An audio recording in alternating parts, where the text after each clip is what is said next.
Hey homeschool friends, welcome back to the channel. Welcome to an update video.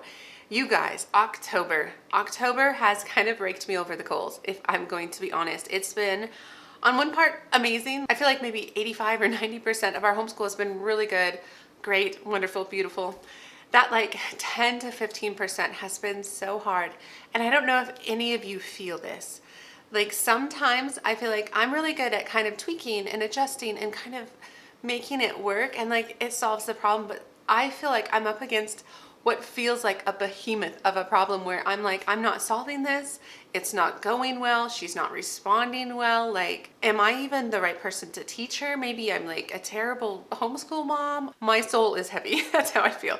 I feel like,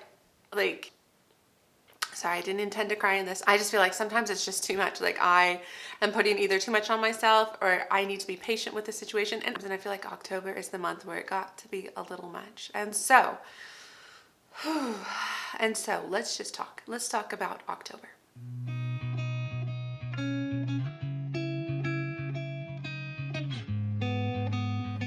So hi, my name is Angie. Welcome to the channel. Welcome back, all the things. And like I said, we are doing the October homeschool update.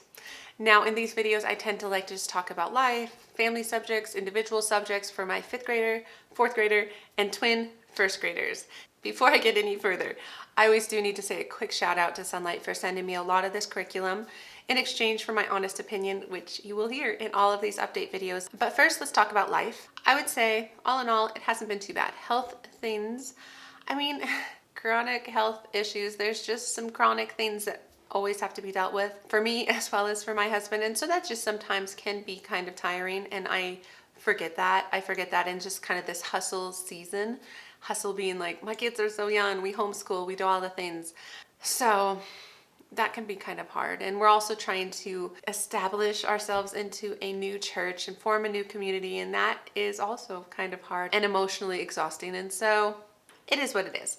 We're okay. It's okay. And so to move to then family subjects, which has been good, always good. This is definitely not the part of our homeschool that is causing me to feel burnout at all. This is the delightful part of our homeschool, and we have learned, myself and my kids, we have learned a lot this year. We're covering early American history, and so let's just talk about like history, read alouds, Bible, and science. Actually, kind of quickly, because I feel like I'm probably going to spend the most of my time on what's causing me the most stress and struggle, which is individual subjects. But before we get there, a little bit about history. History is still going really well. We're in like pre-Revolutionary War time frame of American history. We've been reading a lot of this book, which I think I mentioned in my last update. We love it. There's been 2 main Sonlight books that are very story-based, that are very much bringing us into this time frame, which I feel like, in my head at least, I'd always jumped from kind of the Puritans to Revolutionary War, but there's a lot of time in between those 2 things, and there's a lot of things brewing. Like there's a lot of things to understand to get us into the right headspace for why the Revolutionary War happened and under what circumstances, right? So this has been great. Another thing, I love this book. I've mentioned this in every update, and this is actually the only one we have kept from Build Your Library. Highly recommend it. It's such a good addition. Only comes up every once in a while, but it's been so good. It helped to really paint a picture of this boy who was kidnapped from Africa and put on a slave ship. That really helped my kids feel it. And then there was also a story about a girl who was a plantation owner who like had something to do with the indigo plant. Anyway, what was cool about this is literally the same day in our visual encyclopedia, it's just over there, we read this little box that talked about this girl and how she was a plantation owner. And then I was like, okay, well, we were reading this and it was about her.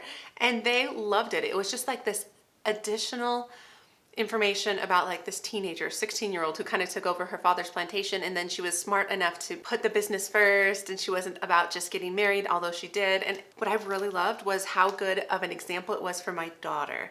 Like how she kind of saw this like strong woman in history who was smart and who like stood on her own feet and problem solved. And it was neat. So history is going really well. We did drop this one officially, just like I said. I'm in a little bit of a struggle season and sometimes I get overwhelmed. And so the weight of kind of the situation with my daughter and math and all the things, which I will get into in just a second, I just couldn't hold everything. And so we are holding on to the things that are really solid. And this one is great. It's a great resource. It's called the American Indian Prayer Guide, and it just kind of walks through different tribes. And I don't have any issue with this.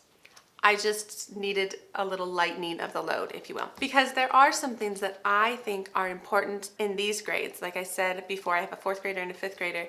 And one of those things to me is learning the states and capitals. And the Sonlight program doesn't do that for you. I mean, I wasn't expecting it to, but it just isn't part of the program.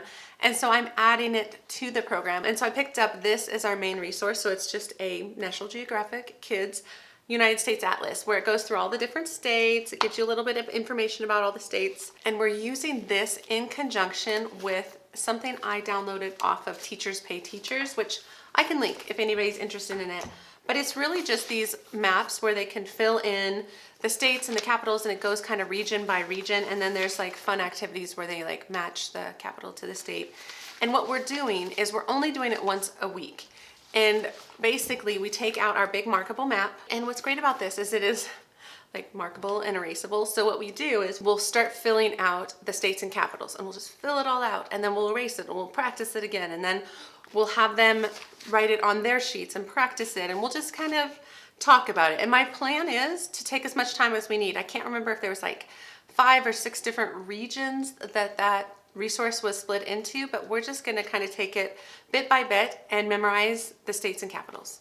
I think that's really important. I'm not doing like a state study. Like we're not going through here and learning about Connecticut and the state bird or anything like that. Like we're not doing that. I think we'll do our state, Colorado state history, maybe next year or next semester. I haven't quite decided. I do have a resource from Sonlight that will help me with that. So when we get to that point, we will. But for right now, I think the first thing we need to do is learn our states and capitals. So that is something I've added, but I think that's normal. Okay, so that was history. As for Bible, that's a bit of a struggle too. By the end of the day, I feel the emotional weight of just kind of being the encourager and the pusher and all of these things and all these other areas that we get to the end of the day, and I don't want to do anything else. And we initially started the year when I had all this energy with doing Bible over dinner time so my husband could be involved. And I just can't do it anymore. And so he's actually helping in this way, because what we're doing is I kind of stripped it down to the 2 main things I want. Like we dropped this book. I really like it. I do. I think I'm gonna kick it to a couple years down the road. I think it's just a little much. It is interesting, but I don't think they're really at the cognitive level to understand some of these arguments. So we're setting that aside. We're only doing memory work, and mostly we're just doing review in our memory box, which I forgot to mention the fact that I just made a day in the life for Sonlight HBLD. So the history, Bible, literature, how we do it, what we do, like some of the discussions. I'll link that above for you to take a look at. I kind of highlighted our memory work box in that video if you want to take a look. But we're working through that. And then my husband is doing the Bible readings on the weekend. And so really at this point in HBLD, it actually is just 2 chapters at a time. We're in Luke. And so like he read chapter 16 and chapter 17. And in the instructor guide, that's over 4 days, but he's just reading it in 2 sets of 2. Like Saturday's reading, he's reading all of 16, and Sunday's reading, he's reading all of 17, if that makes sense. So he's helping me with that, and that actually just kind of lightens the load for these together subjects. So we have plenty of time for our individual subjects. So that's Bible. Literature. I can always talk about this. So we finished Walk the World's Rim. I talked about it last time. I was really enjoying it. I was really enjoying how it brought to life the time of the Spanish exploration is the right word, not inquisition. Exploration of kind of like southern US, if you will. So this was really good. I really liked it. My kids really liked it too. They were attached to the characters. But I'd probably say they like this book better, mostly because the character in here is very relatable. It's about our main character of Kit, who's from Barbados, and she has come up to live with her Puritan family in, I forgot, Connecticut maybe, Massachusetts, one of the 2. It's a challenge for her, to say it lightly. They just have the Puritan way of life is a challenge for her, but what I love is it's just really highlighting the Puritan way of life. Like we are learning a lot in some of our resources about the Puritans, about their daily life, and it really comes through and shines through in this book. And so we really like it. And just a heads up, there's no real witch involved in this story. It's just kind of this assumption of this old woman who kind of lives by herself, who happens to not be a Puritan, which is bad news in this community. And so she gets kind of labeled some things. Okay, now as for my twins, because I am struggling to figure out how to do 2 read alouds. We were able to do Mrs. Pickle Wickle at the beginning of the year, which was super fun. But since then, we've just kind of dropped the ball. Like, started this, led dog school, and we made it 25 pages. And I just haven't had the time to fit it in. Like, we're able to read this over lunch, but we can't read both. And so I'm really struggling, but yet we do some read alouds at night. Like, my husband's reading through the Narnia books. We just finished Ween Feather Saga. We finished Ween Feather Saga. Oh my gosh, you guys, the ending of that series breaks my heart. For those who have read it, you know what I'm talking about. The Ween Feather Saga is a really good series. It is a little bit more action-paced, and there are some higher stakes, and so I wouldn't recommend it for younger kiddos, but my 10-year-old and 9-year-old have handled it just fine. But it's up to you and your kids and their sensitivity. But I highly, highly recommend it. It has some amazing redemption arcs. It's written by a Christian author, and you can really feel that in his world, and so it's really good. Anyway, back to what I would like to do. I would like to read the Little House books. I just feel like this is the perfect year or 2 to read these books when we are talking about American history. And so we did not read this book last year when we were doing HBLK because I was saving it for American history. And now I'm like, when are we going to read it? But I would like to. So I'm putting that on my, I want to read aloud to my kids. But at the same time, like, we are reading like so many books. Like, our stack is so big because of Sonlight, and I'm always so thankful for that. Okay, and now science to round out kind of our together subjects. Science has been interesting. So we finished out our Mysteries and Marvels of Nature book for HBLD. So it was all about really unique animals and bugs and different things like that. It was fantastic.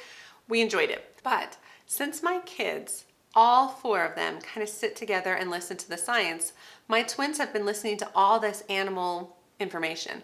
And now we're hitting kind of a unit in their science A, that's animals. And I'm like, I don't want to redo all these animals. They've listened to a lot of stuff. So this actually was perfect because it gave me a chance to sub in something I've been wanting to sub in with my kids for a while.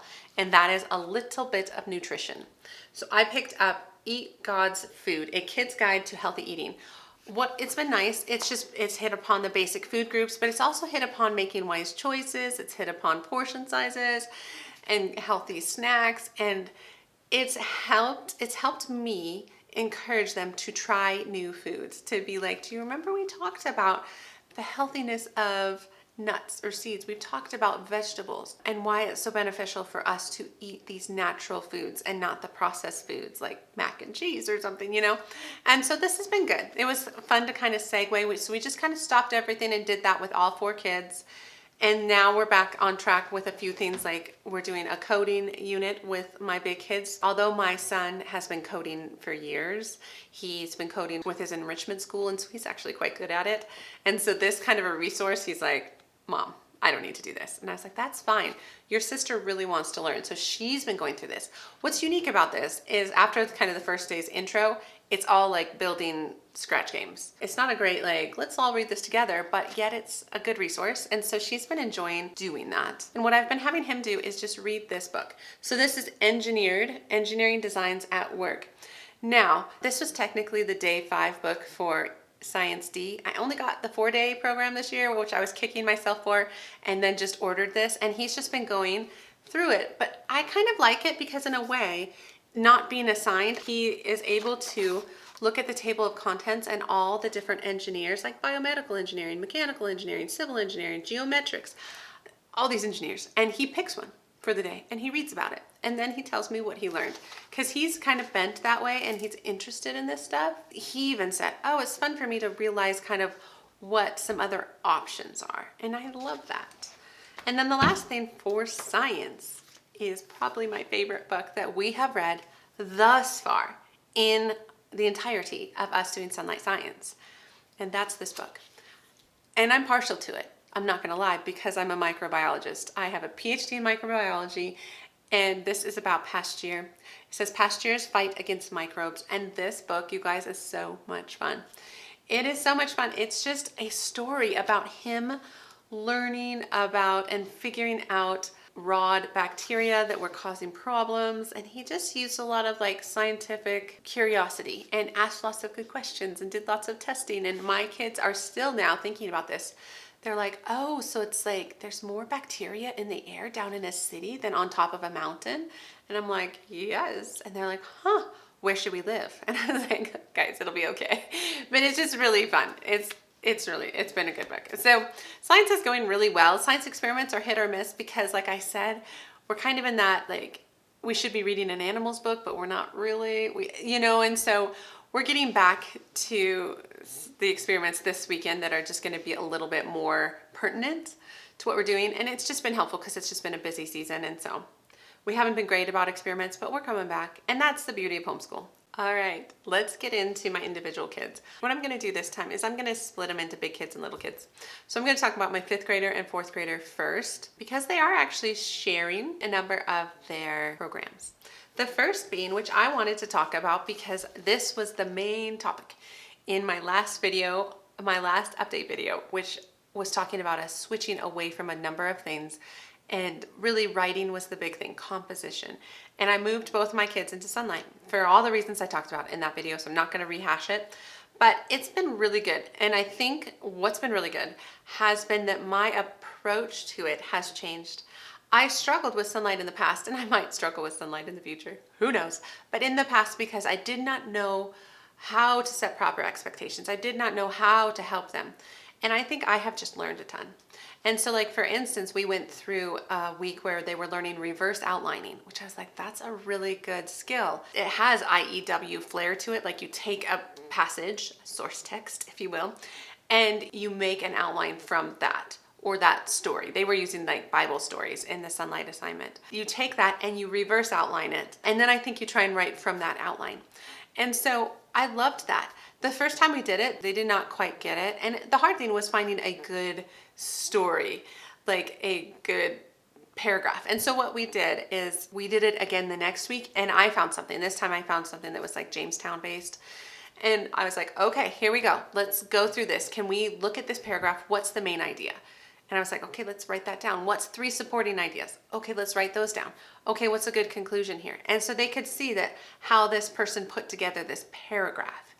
And that was really eye-opening for them. And so I'm glad I took a little extra time to kind of sit with them on that. And we talked about literary hooks, which was awesome because I was like, go to the shelves, find me a bunch of books and let's read some first lines. I mean, I personally knew that a good one was like Charlotte's Web, so I grabbed Charlotte's Web. But it was fun for them to be like, oh, that wasn't very good. And then I read Charlotte's Web, so I was like, oh, that's a really good line. What's Pa doing with that axe, right? It's a good hook. And so we got to talk about that. And I was like, and now we're bringing that into their paragraphs. So I was like, well, how can you make people interested or hook them into what you're going to write? And so it's good. It's just like little bits here and there. And then yesterday or this past week, we were doing a story starter, my son's favorite. So story starters for Sonlight is like they have these pictures and then they have questions that help with the brainstorming session. This past week, we were doing one that had more to do with creating a story, characters, plot, setting sort of idea based on this picture. There was a different picture we were using, but this is the one my son wanted to use. And just to give you an example of their writing, because what we did is we did our brainstorm day, and then the next day I had them kind of start writing their story based on that picture. And my daughter struggled more than my son. She's 9.5 and he's almost 11. And so her paragraph was this big, and we worked on it together to try and make it follow the picture, which was the goal. Like, I'm always like, I don't care how you spell, I don't care how you punctuate, we'll go back and fix all that. But the idea is I want you to stay on task. And so she did a pretty good job, you know. It was a little hard, but she did good. And then my son, he was kind of like, oh, I don't know. And then he sat down and he wrote a fun story, and he just enjoyed it. He really likes the creative stories, and he's like, why can't we do this all the time? I was like, because what we learn in these previous weeks really play into like being able to type something out or type out a paragraph. So is this perfect? No, it's him taking baby steps along this like learning how to write kind of journey, if you will. So that's been really good. And again, it might not stay this way, but at this point in time, I feel like I'm able to support both kids into making those little baby steps. And so we're in a good spot. The other thing for Sonlight that they are doing is readers. They've really liked him. So this was a Clyde Robert Beulah. It was just perfect on their level. This one's a little bit bigger, and it's The Secret of the Sealed Room, A Mystery of Young Benjamin Franklin. They've been loving it. They just finished it and really enjoyed it. And it really brought like that time frame, Boston, early 1700 time frame alive to them. And there was also a mystery, so it was fun. Like, I love what they're reading. And then it comes to like grammar and spelling. So these things, okay. I'm using Logic of English for my son still. And I love how it teaches it. I love how it dives in and just helps him understand, not just the phonograms, but like, why are they used in certain ways? Like, why do we use this when we're spelling? Things like that. And it's been really good. I feel like the spelling in here isn't as solid as, say, like the grammar and the phonics and the phonograms and things, but what I've decided we need to do, and I've talked to him about this, is that whenever he's spelling something, I need to help him bring out kind of how to spell that based on the rules we have, based on the things we have learned. Like, we do a lot of finger spelling a word, like say it's like howl or something. I'd be like, huh, ow, ooh. And I'd say use ow, oh. And so that way he knows which ow, because we just learned a bunch of phonograms that make that sound. So maybe he wouldn't know which one to use in that case. And so it helps him. And so if I do that just with his daily life, as he's like writing stories for Sonlight or just writing random things like he does, I think I need to do that more because we have the skills, and I think he would benefit from that. Because personally, I'm liking All About Spelling better. We just finished level 1 with my daughter and we've moved on to level 2, but I don't want to move my son. He really likes Logic of English, and we can use it and we can work with it, and it's very thorough. I just feel like we got into it for spelling because neither of these children are good at spelling, but its strengths aren't necessarily the spelling, but we can figure it out. So I think that makes sense. Hopefully that makes sense. Okay, so we're gonna talk about math. We're gonna camp out at math here for a while. We use Saxon math. We use Nicole the Math Lady differently for both kids. And so I like Saxon. I feel like math is the one subject I'm less likely to want to switch my kids. Yes, I did kind of at the very beginning of our homeschool journey use a number of math programs. I have like comparison videos on this channel. But I feel like we settled into Saxon, and I want to stay with Saxon, and I want to make it work, because the thing about math is I feel like no matter which program you use, yes, there's maybe some that would fit my daughter a little bit better, maybe. But at the same time, I don't think she would do well with a mastery type program. I think the spiral really helps her. And so it'd have to be a spiral program. And I think just Saxon works well. And I had to, over this past month, as things were just going badly, like honestly, she would miss more than half of the problems, and they'd either be really silly mistakes or she just wasn't paying attention, and it was a bit frustrating on my end. And sometimes I was just frustrated, and other times I was trying to understand kind of where she was coming from. You know, it's all the emotions. But I also, in reflecting over all this stuff, I know the fact that in like 3rd, 4th, 5th grade, these are like intense years for learning math facts. And if math facts don't stick, then it makes all of math harder, right? So my son last year was struggling more, never to the level that my daughter is currently struggling, but he was struggling more because he didn't have a solid fact base. Now he does. It clicks for him. It clicked, he gets it, he does all his math fact reviews, and he's fine. With all the addition, subtraction, multiplication, division, he's fine. And so he's like turned that corner, and she is nowhere close to the corner is how it feels. But I feel like a lot of the angst and a lot of the struggle is coming from math facts. And so we're doing a couple things. Like I said, the main problem is she's missing most of the thing. The main problem for me is figuring out, is it understanding? Is it like she's not trying very hard? But the hard thing about maybe she's not trying very hard, or it doesn't appear like she cares, is that because she's just overwhelmed and doesn't feel very smart and just doesn't want to engage with it and doesn't want to let me down and all of these things, right? So I feel like it's easy as a mom to jump to the conclusion of she's just not trying.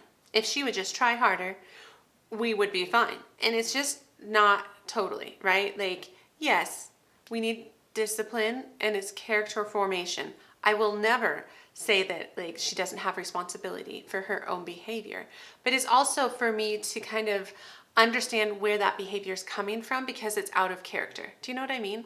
And so a lot of what I've been trying to do, and I've been like chatting with my husband, and it's been taking a lot of my emotional reserve to like figure out what to do. And I've tried so many things, you guys. Like usually I'm just like tweak it, and then I find something. And this time I've tweaked like I feel like 100 different things.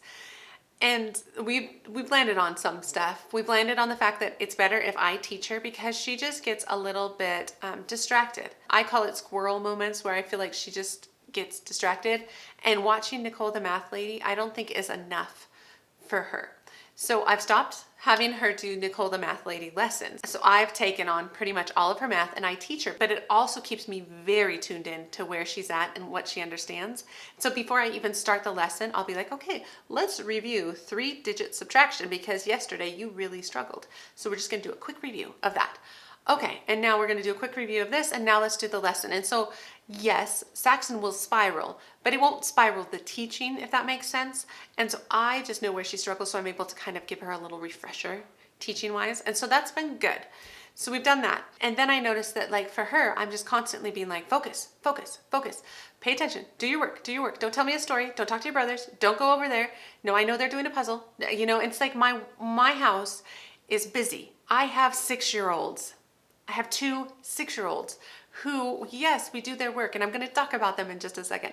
I do work with them, but then they just play and they're loud and they're busy and they're distracting. And my son can put his headphones on and just kind of do his thing because he's just driven a little bit differently. She doesn't want to miss out. She'd rather be in with what they're doing. She doesn't want to do her math because it doesn't make her feel smart. And so what we've done is I decided, I listened to some Julie Bogart, follow her on Instagram, and she comes up with these little stories where there's just like little snippets. And one day she was talking about understanding our children's personalities, accepting them and working with them and challenging them, but also trying to find the right environment to support that child instead of making them conform to the environment. I feel like I want to equivocate here because I feel like there's going to be people who are going to say, well, you know, that's not how the world works. And yes, I get that, but I'm also trying to support my daughter. And so what we've been trying to do is I moved a desk into my room where we can close the door, and it's my room. So there's like nothing in there. It's not distracting. And what I did is I'm lighting a candle at the beginning of her math, and I'm allowing her to just be in there and work silently in there. She can come and get me if she needs me, obviously. And then when she's done, she gets to blow out the candle. So it's like this designated period of time. It feels kind of more of like a mental thing, right? She knows that she gets to blow out the candle, but like she has to work just during this like candle time. I don't know if that makes any sense to anybody, but she's been really enjoying it. Now I'm holding it loosely because we're only about a week into it, but it's really helped on her focus, unless there's something that she's uniquely struggling with, and then some days are harder, but that's okay. I feel like she's responding better to it. She's like feeling more confident. She's not feeling like she's stupid at math, right? Which I hate. I hate that. And so that's going better. The other thing we're doing for facts, like I mentioned, the fact that I think the math facts is kind of a foundational thing that's not helping her, is that she doesn't know the math facts. And we do have these math fact practice sheets she does every day. Technically they're timed. She's always pushed against that, and it's always stressed her out. So I've said, no need to time it. But then it takes her so long, and then I have to nag her. So I feel like there's equal emotions with that. So I decided to, Nicole the math lady's what's called drill team, which I did not use for my son, but it's a whole different program that's extra money. It's not that much. And it's access to these videos and this program for learning your math facts. Like for instance, addition and subtraction, it's kind of like 7 weeks. There's something for them to do for 5 days, and it's like got videos of the drill team kids that sing the songs, and then there's all the practice. And then there's the idea that you practice at night, and then there's at the end of the week, they have to show you what they know. So these things are involved in this drill team. She loves that kind of stuff. They even have this adventure pack. I need to still get it. I did the free trial, but it has like stickers. Guys, she loves stickers. Like we do the spelling you see stickers. This girl, she responds to that. Like my son could care less. and she loves it. So I'm getting the adventure pack just for the stickers and just that extra little thing because she just is bent that way. You know what I mean? So we're not switching out of Saxon. We're just using Saxon differently and trying to build up how like she approaches math.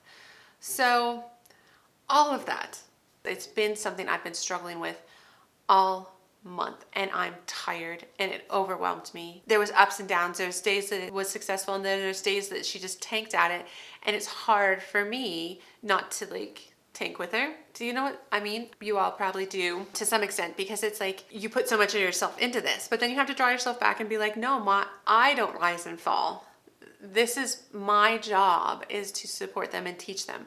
My worth and my, doesn't come back on how well they do. That's not fair on them, right?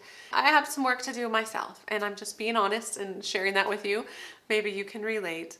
But anyway, so that's math. Okay, I really should have talked about my twins before I went into my math rant, but I didn't. And I do want to talk about them because I feel like I never do. The thing is, they're just doing good. They're trucking. They're doing well. We do Abeka with them. Now, we have switched from K5 to grade 1 Abeka. I have talked about that in the past. Like, Abeka, I feel like, is a program that is ahead, significantly ahead. Some of the stuff they're teaching, I'm like, no, I'm fine if it takes my child longer. So I wanted to finish up most of K5. We didn't even finish it all before switching into grade 1. And then grade 1 was a lot of review. It goes faster. The special sounds for phonics and the math facts for arithmetic ones. But with Abeka, it's a lot. Okay. And I had to wrap my head back around that, especially as we went into grade 1. But what I wanted to highlight really quick was this is the math book. And this is like all the instruction for it. Like, it's so much. Like, you'll look at that and you'll be like, I can't do all of that. But then if I stop and look at it, I'm like, it's actually quite simple to teach this. And as long as I don't feel like I have to do everything, I have to pull out every manipulative, I can just teach it. It goes much quicker. And the same for the phonics, is to not get hung up on quite everything it's asking. And the other thing is the amount of work on the worksheets. So I think worksheets are helpful. My kids like them. It's not a big deal, but there is such a thing as too much. And so, like, for instance, like in both phonics and math, it'll be like a front and a back, basically. I don't need to get into exactly how it works, but what I do a lot of times is I X off some of it. Like, especially in the phonics, like, there's just too much practice, too much circle the special sounds, mark the vowels. There's just too much. And so we'll X it out and we won't do quite as much. And same with the readers, which I didn't bring over, is the Abeka readers aren't just stories. Sometimes it's also special sound practice or rhyming practice or like a list of words in their reader. And I'm like, no, I'm just going to read just the reader. So we cut out a quarter to half of the work and it'll be fine because it is very, very spiral. It's just little baby steps and they are doing well and responding to that level. If it gets to a point where either of them are struggling and like feeling like they're just not getting it, we'll slow down and we'll do more. We'll do it all. We'll do it over a couple days, whatever it takes. But as of right now, we take some stuff out. The other thing I've switched with my twins, which has been challenging, is in light of some of the things like my daughter needing me. And I can't just have Nicole, the math lady, teach her math anymore. I'm very involved. It is less time. So what I was finding is as we transitioned to grade 1 for Abeka, I couldn't teach all of this twice. So I talked to the twins. I was like, we have to teach you together. They don't love it because they compete and they make each other mad and they'll like, what's 4 + 1? And then they'll race to get which is right. And then one cries and it's just, oh, it's hard. So I've set it up to try and make it very individualistic. Like, okay, you answered this fact. Okay, you answer this fact. And then when I write things on their boards for them to practice, like reading the words, I give them different words, like they're not competing. So we're working on it. It's a challenge, but it makes my day go quicker and they're still getting what they need. Like, I still feel like I'm able to see and respond to where they're at. Currently, they're at the same spot. If that changes, I'll have to pull them back apart again, but I don't want to as of right now, just because I literally cannot handle it. I cannot handle it. My kids are just at the ages where they all need quite a bit of me. I don't have too much independence. I'm really fortunate that my 5th grader is kind of internally driven, but he's still just 10, almost 11. So he's not like 15, right? Like he's not independent. And I need to remember that. Same with my daughter. So anyway, I feel like this has been a bit of a ranty kind of video, but that's where I've been. That's how October has been. I'm really happy it's November. Today is November 1st. It's November. I was tired of October. And so anyway, you guys, I think that's all I had to say. Let me know down below what you think. Let me know, how is your homeschool going? I am hoping it's going really well. I hope that you are finding a good rhythm and routine and all the things riding into this holiday season. And so you guys, that's what I have. If you like the video, give it a thumbs up. If you want to subscribe to the channel, go check out all the like Sonlight videos I have, all the other videos. I have like 5 years of content. If you have any questions, I think I've probably talked about it. So I hope you all are well, and I will see you in the next homeschool video. All right, guys, take care. Bye.